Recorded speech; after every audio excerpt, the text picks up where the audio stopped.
लोकसभा चुनाव 2024 का रण जारी है। चुनाव के बीच अखिलेश यादव की समाजवादी पार्टी को बड़ा झटका लगा है, क्योंकि सपा विधायक मनोज पांडे ने बीजेपी का दामन थाम लिया।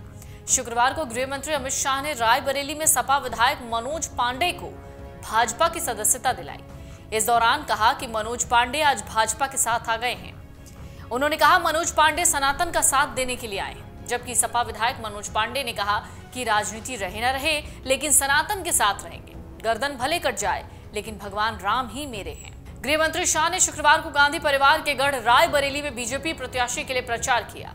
जनसभा संबोधित करने से पहले ऊंचाहार से सपा विधायक मनोज पांडे को बीजेपी की सदस्यता ग्रहण कराई। इसके बाद जनसभा को संबोधित किया। जनसभा को संबोधित करते हुए अमित शाह ने सपा और कांग्रेस पर जमकर हमला बोला। कहा कि आजादी के 70 साल के बाद नरेंद्र मोदी ने राम मंदिर की प्राण प्रतिष्ठा की है।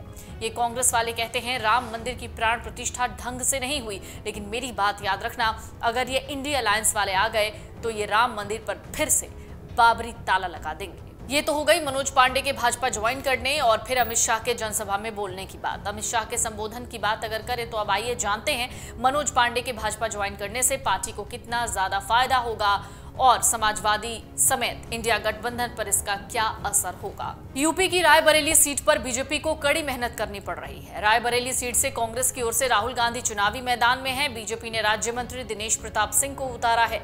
रायबरेली सीट पर पार्टी की सबसे बड़ी चुनौती ये थी कि बीजेपी के स्थानीय खेमे में दिनेश प्रताप के खिलाफ कुछ असंतोष की स्थिति बन रही थी। पार्टी के लिए चुनौती बन रही असंतोष की स्थिति को संभालने के लिए गृह मंत्री को वहां जाना पड़ा। उन्होंने स्थिति को संभाला। मनोज पांडे को पार्टी की सदस्यता दिलाई, जिसे समाजवादी पार्टी समेत इंडिया गठबंधन के लिए झटका माना जा रहा है। आपको बता दें, सपा के बागी विधायक मनोज पांडे दिनेश प्रताप के लिए प्रचार करने से कतरा रहे थे। बीजेपी सूत्रों ने कहा था कि केंद्रीय गृह मंत्री अमित शाह ने अपने रायबरेली दौरे के दौरान दोनों को मनाने की कोशिश की थी। पिछली बार जब अमित शाह रायबरेली में चुनाव प्रचार के दौरान आए थे तो दिनेश के साथ मनोज पांडे के घर पहुंचे, उनके लिए समर्थन मांगा। आपको बता दें, मनोज पांडे ने फरवरी में हुए राज्यसभा चुनाव में बीजेपी के उम्मीदवार का समर्थन किया, लेकिन वो लोकसभा चुनाव में दिनेश का समर्थन नहीं कर रहे थे। सूत्रों के मुताबिक मनोज के घर पहुंचे अमित शाह ने उनसे कहा था कि उन्हें बीजेपी के उम्मीदवार का समर्थन चाहिए और पार्टी उन्हें सही समय पर इनाम देगी। मनोज पांडे रायबरेली में एक प्रमुख ब्राह्मण नेता हैं। 3 बार ऊंचाहार से विधायक रहे मनोज पांडे पिछले अखिलेश यादव के नेतृत्व वाली सपा सरकार में एक प्रमुख ब्राह्मण चेहरा थे। 27 फरवरी 2024 राज्यसभा चुनाव में मनोज पांडे ने सपा के मुख्य सचेतक का पद छोड़ दिया और बीजेपी के पक्ष में क्रॉस वोटिंग की थी। सूत्रों की माने तो मनोज रायबरेली सीट से खुद भाजपा का टिकट पाने की उम्मीद कर रहे थे। आपको बता दें, 3 बार के एमएलसी और पूर्व कांग्रेस नेता दिनेश प्रताप सिंह को बीजेपी ने फिर से उम्मीदवार बनाया है। दिनेश प्रताप 2019 के चुनाव में सोनिया गांधी से 1,60,000 वोटों से हार गए थे, उससे भी ज्यादा वोटों से हारे। सोनिया की सीट एकमात्र सीट थी जिसे कांग्रेस उस चुनाव में यूपी में जीतने में कामयाब रही। बीजेपी में शामिल होने से पहले पार्टी नेताओं का कहना था कि मनोज पांडे, जो अभी तक औपचारिक रूप से बीजेपी में शामिल नहीं हुए हैं, वो चिंतित हैं कि अगर उन्हें दिनेश के लिए खुलेआम प्रचार करते देखा गया तो उनकी विधानसभा सदस्यता खो सकती है। लेकिन पार्टी के कुछ अन्य नेताओं का कहना है कि उनकी बीजेपी से टिकट की उम्मीद और दिनेश के साथ पुरानी प्रतिद्वंदिता ऐसा करने के पीछे असली कारण है। वजह चाहे जो भी रही हो, अब मनोज पांडे ने भाजपा का दामन थाम लिया है, जिससे पार्टी को फायदा होने की उम्मीद है।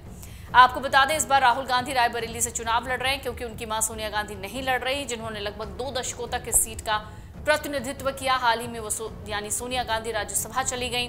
राहुल 2019 के चुनाव में केंद्रीय मंत्री स्मृति ईरानी से अमेठी से हार गए। इस बार कांग्रेस ने अनुभवी पार्टी कार्यकर्ता किशोरी लाल शर्मा को अमेठी से मैदान में उतारा, जबकि राहुल फिर से केरल में पिछली बार जीती हुई वायनाड सीट से चुनाव लड़ रहे हैं। वहीं बीएसपी ने ठाकुर प्रसाद यादव को उतारा है। रायबरेली में ब्राह्मणों की आबादी 18% है। बीजेपी इस बार रायबरेली सीट पर कोई रिस्क नहीं लेना चाहती। यही वजह है गृह मंत्री अमित शाह ने मनोज पांडे को पार्टी की सदस्यता दिलाई। अगर आप ये वीडियो YouTube पर देख रहे हैं तो हमारे चैनल को सब्सक्राइब करें और बेल आइकन को दबाना ना भूलें। अगर आप Facebook पर ये वीडियो देख रहे हैं तो हमारे पेज को लाइक करें।